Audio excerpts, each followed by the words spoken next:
On the morning, a nurse wheeled me past the gift shop with my discharge papers clipped to my blanket.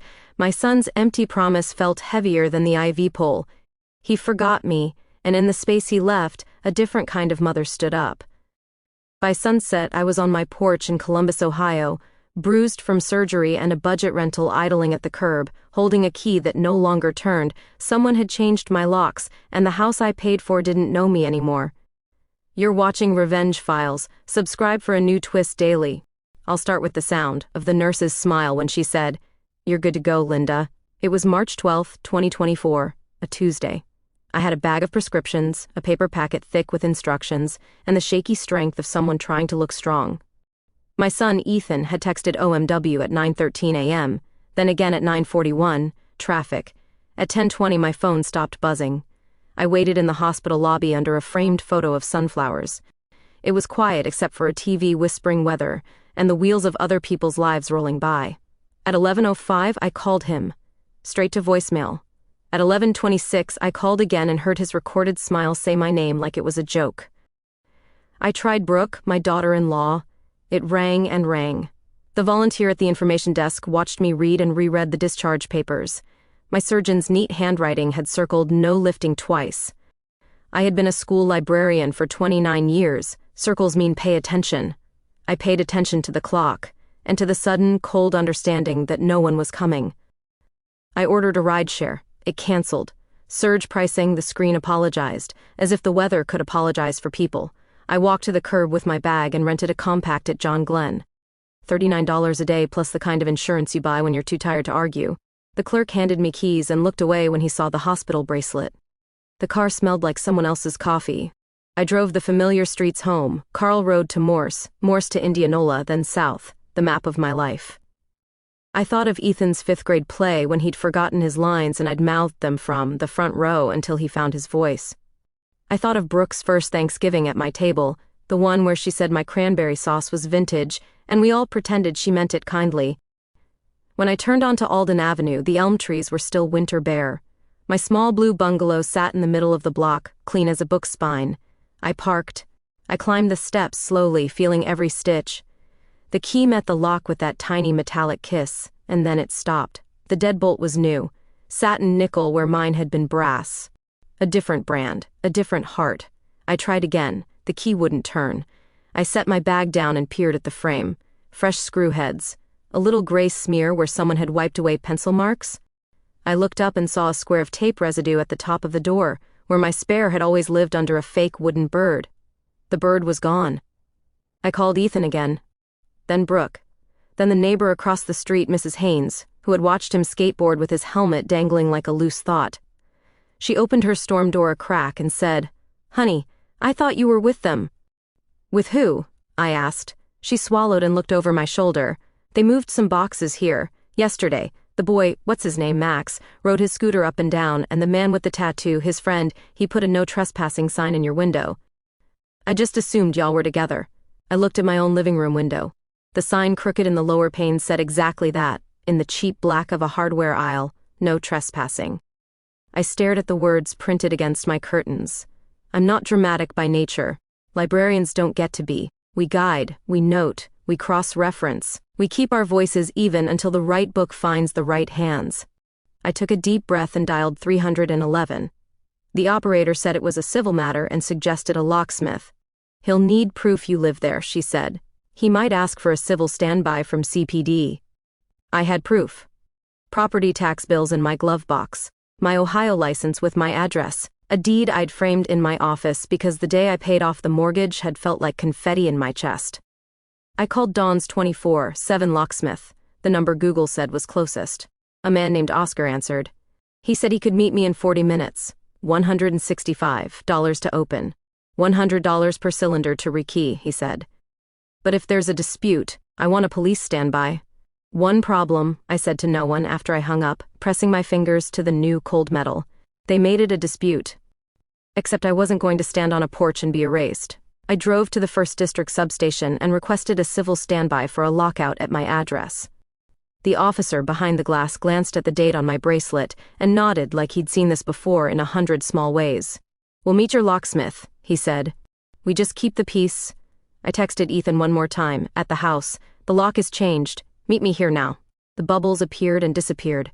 The reply came in Brooke's crisp punctuation. Per our conversation last week. This is better for boundaries. We have safety concerns with Max. We'll be back tonight. Your belongings are secure. I read the message 3 times. Per our conversation last week. The conversation where she had sat at my kitchen table and told me my living room rug was a tripping hazard.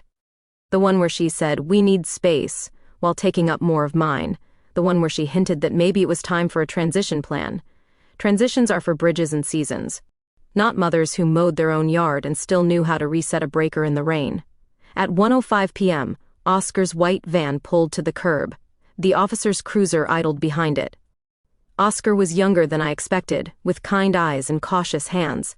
He examined my license and my tax bill. "You own it?" he asked. "I do," I said. "Since July 2010. I could tell you the rate of my mortgage and the day I mailed the last check, some numbers you frame with your breath." He looked at the officer, who nodded once.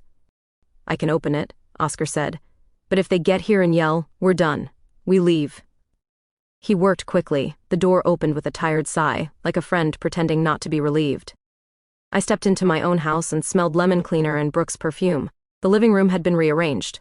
My bookshelf, 3 sections, oak, pushed against the wall to make space for a gray playpen. My framed deed leaned face down under a side table. A stack of mail on the mantel was bound with a rubber band. A sticky note on top in Brooke's handwriting said, "Forwarded." My hands shook. I walked to the kitchen. My mother's ceramic canister set had been moved to the garage by someone who didn't know which one had the small chip on its lid from 1989. The fridge bore a chore chart with Max's name and little checkboxes, and a second chart with mine. "No stairs, no lifting, ask for help," Brooke had written in purple marker. "Help, Ricky?" Oscar called from the doorway. "Yes," I said. "Everything, front, back, side, and the garage?" He nodded and set to work. I gathered the bundle of mail. Inside was a USPS confirmation, a forward on my address to a P.O. box downtown, effective March 11th. I hadn't requested a forward. I sat and read the paper twice. Then I drove straight to the post office and filed a cancellation for unauthorized forwarding. The clerk stamped my form and stamped it again when she saw my hospital wristband. "We see this sometimes," she said, and didn't explain what this was. Until the phone call came from the bank that afternoon. A woman in the fraud department asked to confirm a wire authorization for $2,418 to a contractor named Jack's Renovation. I hadn't authorized anything. She froze the transfer and told me to visit a branch with ID in the morning. I hung up and stood in the entry hall, looking at the faint rectangle of dust where my framed deed had rested. I opened my laptop and searched unlawful lockout Ohio homeowner. The words felt strange together. Landlords lock out tenants, storms lock out power, but families lock out mothers too, with words like boundaries and safety and transition. The advice was simple: document everything. Don't engage in shouting, go to the county recorder if you suspect funny business, and if there's an immediate threat, seek a protection order. I documented. I took photographs of the new deadbolt and the no trespassing sign inside my own window. I photographed Brooke's charts. I saved her text. I printed my property tax bill. I called my friend Carol, who teaches civics at the high school and knows how to arrange facts so people have to look at them. "Come stay with me," she said. "I'll make soup." "I'm okay," I said. "I'm staying in my house." Except when the garage door opened at 6:40 p.m. and Ethan's SUV pulled in, I felt my hands go cold. He came through the kitchen door holding a bag of groceries like a peace flag. Brooke followed with Max on her hip. She stopped when she saw me at the table. Something ugly moved behind her eyes and then closed like a curtain. Ethan set the bag down and gave me a tight little grin. "Hey Mom, we didn't expect you." "I live here," I said. He looked from me to the new keys on the table.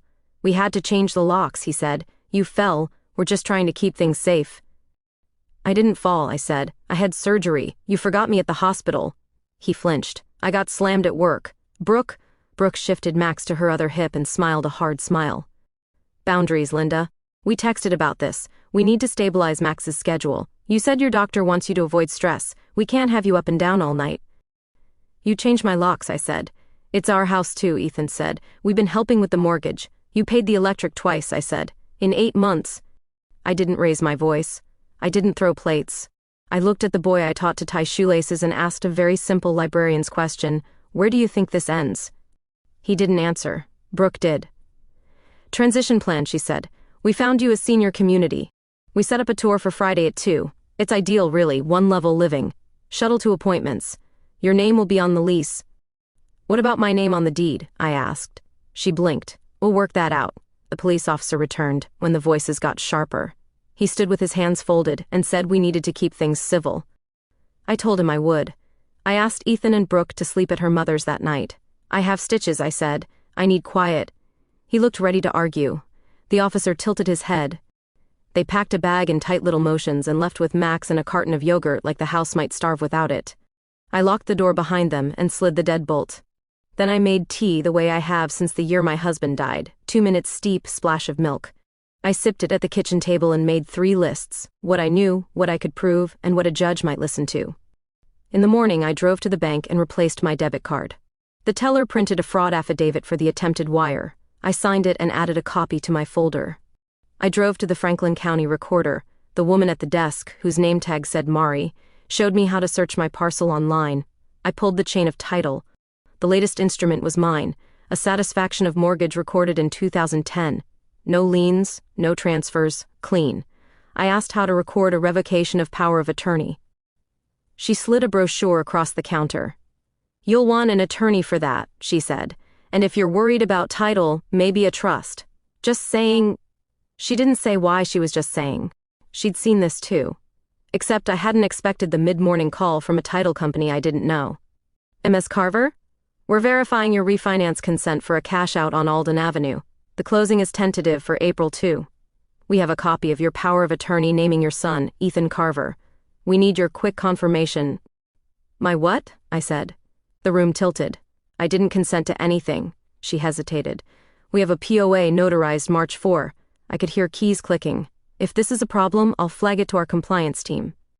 It's a problem, I said. Email me whatever you received. Now. She did. In my inbox, a PDF bloomed open. My name, my address, my shaky signature under a clause appointing Ethan as my agent. The notary's stamp looked real. The date was 8 days before my surgery. The signature wasn't mine. The notary's location was a UPS store 2 miles from my house. I drove there.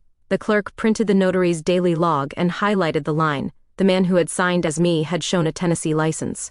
I called the title company back. Then I called the bank named on the application and asked for their fraud unit. I used words that make people sit up: identity theft, forged instrument, elder exploitation. They froze the application and requested a police report. The woman on the line spoke in shorter sentences now. Yes, ma'am, she said. We'll halt all activity. Please send the report number today. I filed the report in person. The officer listened as I lined up facts: the hospital discharge, the lock change, the unauthorized USPS forward, the attempted wire, the refinance. He gave me a case number and a pamphlet for Adult Protective Services.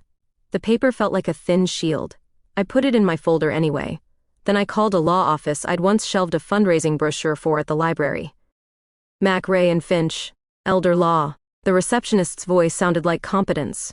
She squeezed me in the next morning at 9:30, the consult fee $250, the retainer to prepare a revocation of POA, a cease and desist, and a basic living trust that would hold title to my home, $3,800. Numbers again. They make the situation heavy and undeniable. I signed. They scanned my ID and verified my signature 3 ways. The paralegal, a sharp woman named Alma, said, "We move fast in these cases." We moved fast. That afternoon she drafted a revocation of all powers of attorney and a letter to Ethan and Brooke demanding they cease interference with my residence, return any keys, and stop all attempts to access my financial accounts. She copied the bank's fraud department and the title company. She prepared a simple pour-over will and a deed transferring 1187 Alden Avenue into the Carver Living Trust, with me as trustee. I went back to the recorder and watched the clerk stamp the deed like she was nailing a flag to a mast. March 14, 2024. 2:17 p.m. recorded. Why a trust? Carol asked that evening when she brought soup anyway. Because she's that kind of friend. Because paper is a lock, I said, and some people only respect locks. Except locks attract thieves. At 11:22 that night, my door camera, the one I'd installed that afternoon, buzzed my phone. Ethan tried his key. It didn't turn. He knocked. He knocked harder. "Mom, open up," he said through the door. "I'm sleeping," I called, which wasn't true. "We need to talk. We can talk with my attorney," I said. Monday, 10 o'clock. Her office, silence, then Brooke's voice, right against the door. "You're being manipulated, Linda. We tried to help. You're not safe alone." "I'm safer now," I said. "Good night." They came back Sunday afternoon with Brooke's brother, the tattooed friend, and his low, endless smirk. They stood in the yard and took photographs of my windows. Brooke announced loudly that I was refusing care. The neighbor across the street stepped out with her tiny dog and a phone already recording. "Document everything. Some advice is a life raft." On Monday, they didn't show at the attorney's office. Alma filed for a temporary civil protection order that day, naming Ethan and Brooke and listing specific conduct, lock changes, mail interference, financial attempts, threats of unwanted entry. The hearing for a full order was set for March 28th, 14 days. The judge signed the temporary order that same afternoon. It ordered them to stay 100 yards away from me and my house and to refrain from tampering with my residence or accounts. The sheriff served them that evening. I slept through the night. Then the title company emailed again. They'd found discrepancies in the notary stamp. The notary had been suspended for procedural lapses. The loan officer had been fired. The bank asked if I'd consider a recorded fraud alert with the county. Alma filed a notice of suspected fraud tied to my parcel number. Instant paper fence. In the middle of all this, Brooke sent me a PDF titled Guest Agreement. She wanted $900 in monthly household contributions if I insisted on residency, payable on the first of each month, and consent to visitation restrictions after 9 p.m. I laughed once, out loud, in my quiet kitchen. Then I forwarded it to Alma. She wrote back 3 lines, "Do not respond. Save it. Thank you." At the bank, the branch manager printed statements showing 2 small unauthorized purchases on my debit card from the week before my surgery.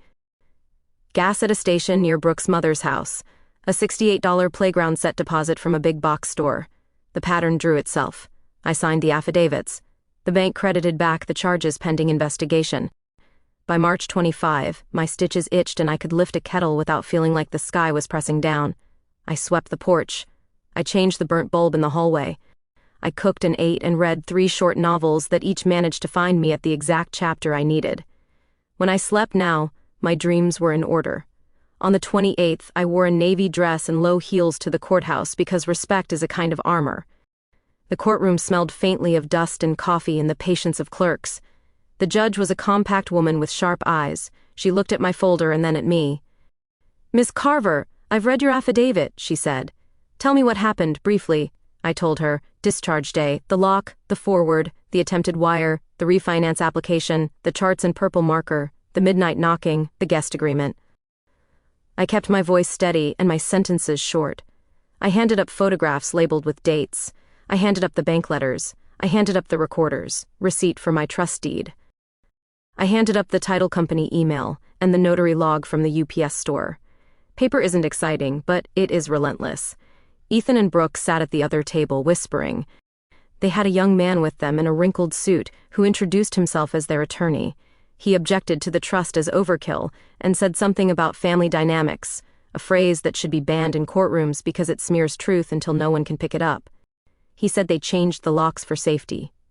He said Brooke's brother was there to help with handyman tasks. He said they'd arranged a senior living tour because they cared. "Miss Carver," the judge said, "did you authorize a refinance?" "No," I said. "Did you sign a power of attorney on March 4? "No." She looked at the notary log. She looked at my signature on the court affidavit and the one on the supposed POA.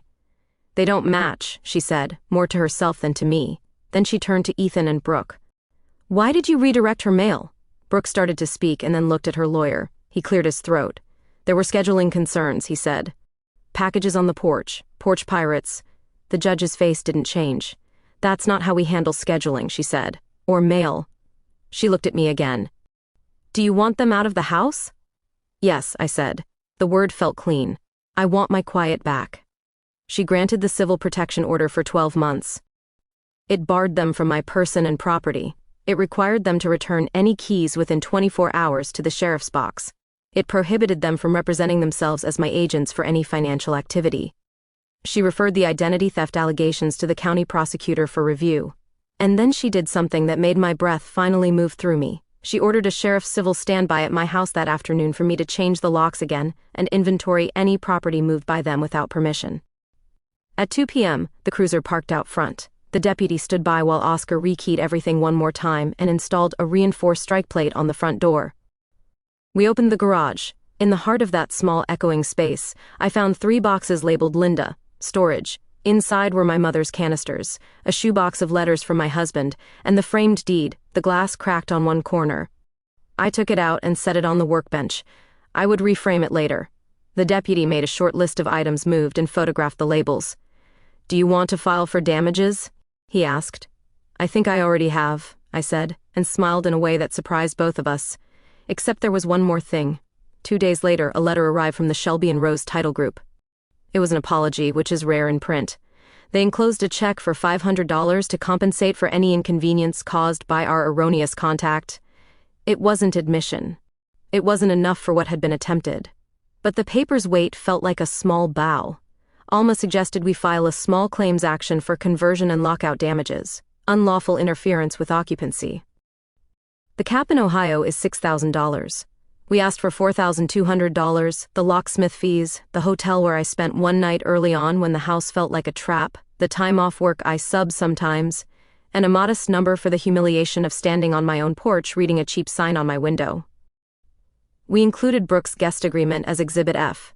I didn't look at it without feeling the muscle in my jaw clench, so now it was just a letter in a stack, labeled and numbered, its power reduced to a staple. At the hearing, the magistrate wore a tie with little sailboats, which is a detail I remember because it made me want to breathe. He listened more than he talked. He asked Ethan how often he had paid the mortgage. "We bought groceries," Ethan said.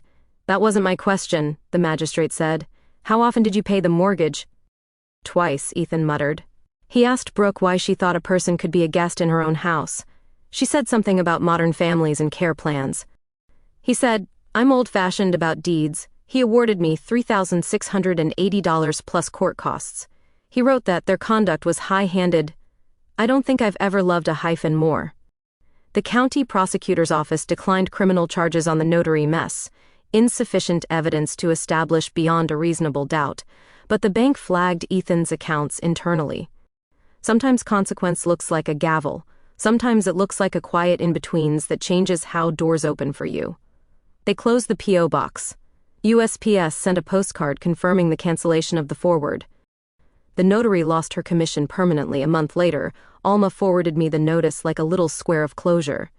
On April 10th, I had tea on the porch with Carol. The elm trees showed new leaves. The house felt the way you feel after a bad fever breaks, weak but honest. I changed the locks. I changed the deed. I changed my will, moving the bulk of my estate to a scholarship fund for kids who love libraries more than they can say. I changed my emergency contact to Carol and a cousin in Dayton, who answers the phone even when she's tired. I changed which names get my good china. I also changed something you can't record. It's the way I stand in my own doorway now. The way I put my keys in the bowl like they are not lucky but earned. The way I answer the phone with silence first, letting other people fill it with whatever truth or cowardice they can muster. Brooke posted on social media about toxic elders that week. Someone sent me a screenshot. I didn't respond. The civil protection order did, on letterhead. Every time they thought about dropping by. When it expired, I didn't renew. I had new locks on the door and on the story I tell myself. Ethan sent a text in June. It was short. "I'm sorry." He asked if we could talk. I stared at the words a long time. I believe in story arcs and redemptions when they're written line by line, but apologies don't replace bolts. I told him we could talk in a counselor's office with a third chair for a witness and a clock on the wall. He didn't reply. Sometimes silence is a boundary that finally holds. I took Max to the Science Museum in August, with Brooke's grudging consent and a screenshot of the order in my phone, just in case. We watched a demonstration about gravity. The educator dropped a bowling ball and a feather in a chamber with no air, and they fell together perfectly, like justice in a vacuum no one gets to live in. Max grabbed my hand, sticky with lemonade. "That's wild," he said. "It is," I said. "But out here, air changes how things fall." He nodded like 7-year-olds do when they understand more than you meant. I replaced the frame for my deed in September. I hung it in my hallway, level and centered. Across from it I hung a new document, the recorded trust certificate. They are both pieces of paper. They are also keys. I pass between them every day, carrying the small, ordinary weight of being the person a house belongs to, and who belongs to it in return. Sometimes at night, when the neighborhood is quiet and the motion light in the driveway clicks off, I think about the nurse's smile and how it sounded like the beginning of something. I think about the 2 clicks of a deadbolt and what they can mean: shut out, shut in. I think about promises, the kind you text, the kind you record, the kind you drive across town to keep because no one else will. On March 12, I waited for a son who didn't come. That night, I stood on my own porch and realized people can change locks on you without warning. So I changed more than the locks. I changed what I would now call home, and when I close my door each evening, the house recognizes me again.